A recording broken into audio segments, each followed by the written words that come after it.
កម្រងអាចគោឡានកិតណែណាទេបាទឥឡូវដាច់លុយចាយហើយនឹងចាំពេលរដូវភ្ជុំបិណ្ឌណាចាំដើរលេងទៀត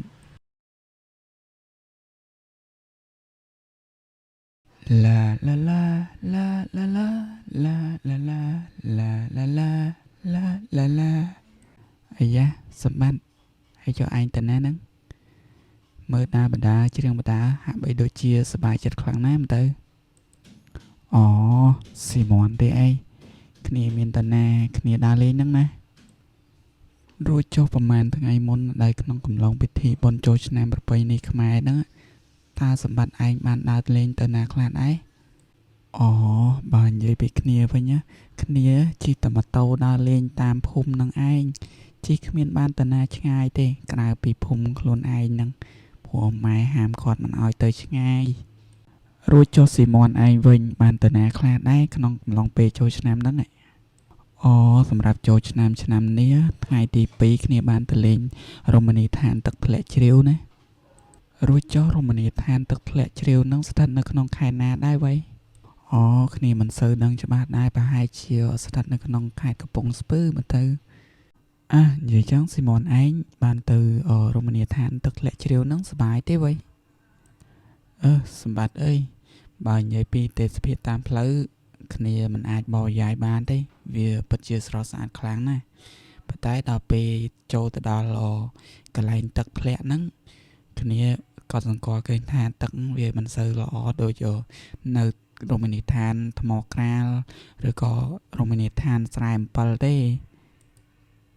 រួចចុះទឹកហ្នឹងវាយ៉ាងម៉េចដែរបានជាឯងថាមិនសូវជាល្អអូ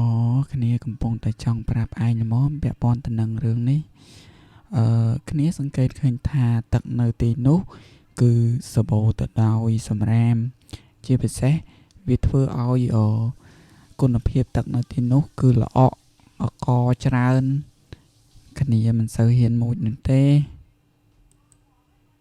រួចចុះនៅទីនោះមានធុងសម្រាមសម្រាប់ទុកសម្រាមដែរឬទេស៊ីមន់អូมันមានទេសម្រាមទុកពីពេលពីកាលហ្នឹង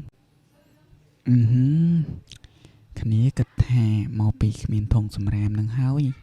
បានជាធ្វើឲ្យភ្ញៀវទេសចរឬក៏អ្នកដំណើរ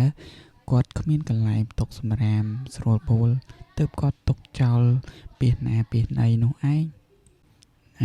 មិនត្រឹមតែសម្បូរសម្រាមនោះទេគ្នាក៏សង្កត់ឃើញថាមានទឹកកខ្វក់ហូរចេញពីបន្ទប់ទឹកនិងកញ្ចុះដែលគេសាងសង់នៅក្បែរនោះទៀតផងអញ្ចឹងផងប្រហែលនៅទីនោះគ្មានអ្នកគ្រប់គ្រងទេមើលទៅណែកុំចេះតែថាផ្ដេសផ្ដាសប្រយ័ត្នគេលើគេខឹងយើងទៀតផងមិនឲ្យរិះគន់យ៉ាងម៉េចបើធ្វើបែបហ្នឹងយូរទៅទឹកកាន់តែកខ្វក់ទៅនៅថ្ងៃខាងមុខហ្នឹងគ្មានអ្នកណាទៅលេងទេ